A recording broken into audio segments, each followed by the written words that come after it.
Well, hello there my game friends, this is your fabulous host Vekt here, and I'm back in Tinykeep, and this will be part number 3, and I'm even further into the Juggins now, so it's gonna be interesting to see what I will face next. There's some sort of weird colored doors up ahead. Probably some really evil creatures, I bet. And who knows, I might actually face a new boss or something like that as well. And this Maggie person seems to have all the bright ideas, but look what I'm doing. I'm just setting the walls on fire. Because that solves my, problem with being, stuck in a prison. But that's the way I do it. And here's some asshole that tries to kill me once again. It's funny, there seems to be like more gods and monsters and crap than there are actually prisoners, but I guess this is a special kind of Juggun. There's even more like traps as well. Actually there's more traps than anything, to be honest, at least the Jugguns that I have played. And that actually is one of the things that made me think about Juggun Keeper, because if you have played that game, then you know that it's like full of, traps.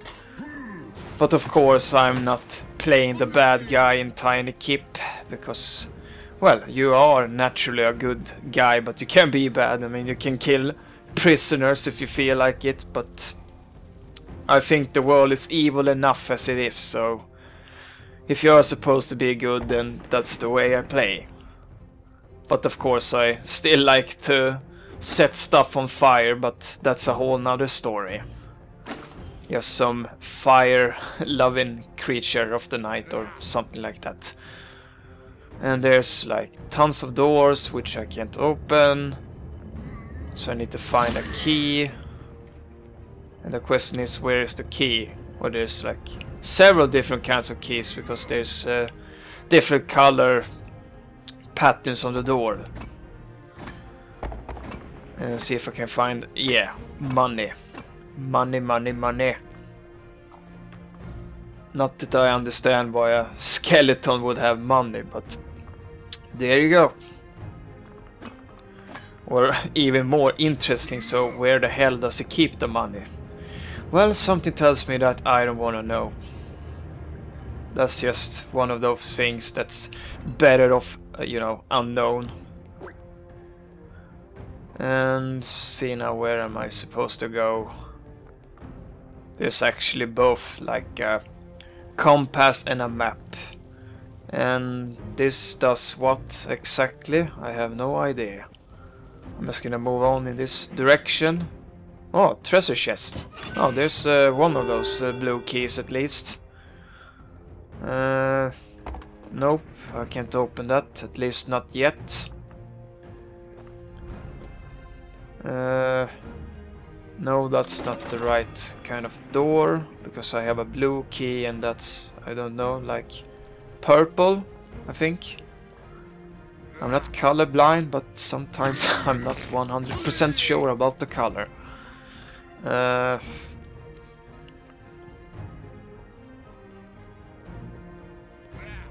lot of doors, but not any blue ones. That's just my luck. See if I can find that bloody blue door. Where is it on the map? I get some Zelda vibes from that map for some odd reason. Actually, this whole game made me think about, when you're in the castle in A Link to the Past and you're running around in the Jugguns, below the castle. Another great game, that. And I have actually not even tried the new Zelda games for 3DS, but hopefully I will do that soon enough, because I have only heard good things about it. And that was all there was to it. Actually, I haven't found like any fancy stuff in the chest, at least not so far. So don't expect to have any like Destiny kind of loot in Tinykeep. Well, I don't know if it's like you know, it's randomized of course, but I don't know if you get like much different stuff when you play it like over and over, or if it's like they just randomize loot as well, because you get no like, you know, perks like luck or such. Because I haven't found like, say, weapons or anything like that, at least not in a chest. But who knows? But sadly enough, there seems to be no like save function in Tinykeep, so if you die, then it's like you have to play it all from, well, the very beginning. And that's of course pretty darn annoying, I have to say. I don't know if the final version will be like that, but I sure hope not, because well, it's for one thing, it's like really hard to record the whole thing. And another thing is of course that you have to play it all over, you know, again and again, just because you can't get past a certain area. So it actually made me think about you know, the old days where you actually had to play the whole thing if you died. Kind of like Street of Rage 3, for example. There, if you have played that one before, then you know it's like, I think it's like 3 endings. A bad one, a one that's like meh, and then there's the real good ending. But to get the real good ending, you have to, well, let's just say it's hard as hell to get the really good ending in Street of Rage 3. Because you're facing like a ton of bosses along the way, and it's super hard, and the final boss is a gigantic robot, if I'm not wrong. And to make things even worse, there's a time limit, so if the time runs out to 0, then it's game over anyhow, I think. It doesn't matter if you get like credits or extra lives or whatever. And the thing is this, you got no extra lives in Tinykeep. If you die, then it's, well, bye-bye for you. You have to play the whole thing from the very start. So that's like one of the things that I'm not like a super huge fan of. But this is still an alpha build, so I don't know if that's gonna be the case with the final version, so I can't speak on it, at least not at this time. But other than that, I can't say that there's many things that I don't like with Tinykeep. Of course, there's always like stuff that you can complain about, but I can't say like, oh, it's buggy, for example, or there has been any like crashes, because there haven't. And I honestly haven't explored it like enough to, you know, line up everything that's good and bad. At least not bad. The good stuff would of course be like the graphics are super awesome, I have to say, and I like the voice acting, I have to say, are really good.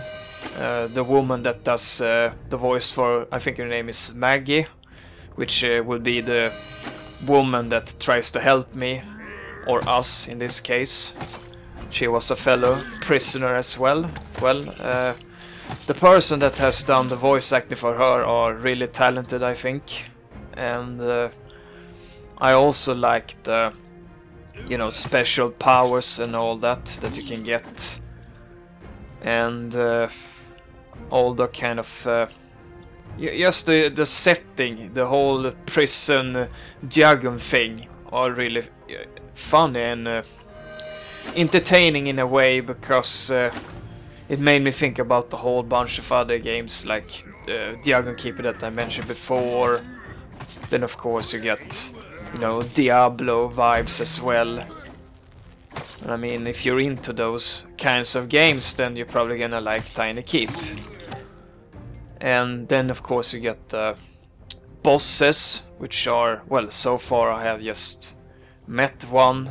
I don't know if there's gonna be a second boss on this level, but I guess I'm soon to find out. But so far I'm happy with the boss section, and I bet that it is, you know, it's gonna be harder the further you get into the game, but that's the way it's supposed to be. But I also of course wonder if there will be other weapons and what other abilities you can unlock. Then of course it would have been like nice if you could upgrade your gear, for example, get, you know, armor, for example. I mean, you can have a shield, but what about like helmet, gloves, shoes, all that kind of stuff? I don't know if that's gonna be a part of the full version of the game. So that's also something which I have to explore before I say anything more on, you know, the topic. And as far as goes for, you know, entertainment value, I have to say it's rather well done. I mean, of course, the enemies, well, not everyone, but there's like a scale, you know. The easy ones are rather stupid, and you got the more nastier enemies that are, of course, smarter. So it's like a roller coaster kind of experience when it comes to difficulties. But I have this feeling that Tinykeep's gonna get way harder when you advance like higher up in levels. And something tells me that this skeleton thing here is gonna mess things up big time. And I was not supposed to touch it, but that's the only way to, you know, get on to the next part of the game. And well, I guess this is like in Doom 3, I have just opened a gateway to hell or something like that. And now happens what? Okay, I think that means time's up. Invasion time of the living dead, I don't know. Oh, holy shit, what the fuck is that? Well, it's something big and nasty, so I'm just gonna move on. Screw you, asshole. Ha! He's so fucking big, he can't even get through the door. Well, well, well. Ain't somebody ugly here? Well, he can't reach me, but try to stay out of his way. Okay, now he's through the door. And that's one strong bastard. So there was another boss on this level, I mean, in total. And I'm just gonna run because holy fucking shit, that hurt as hell. Burn, bastard. Okay, I'm home safe. So I guess this is a good time to wrap this up, so I hope you liked the video. So, like always, feel free to subscribe and of course comment if you want to. So just take care, people. This is Viact signing out. Bye bye.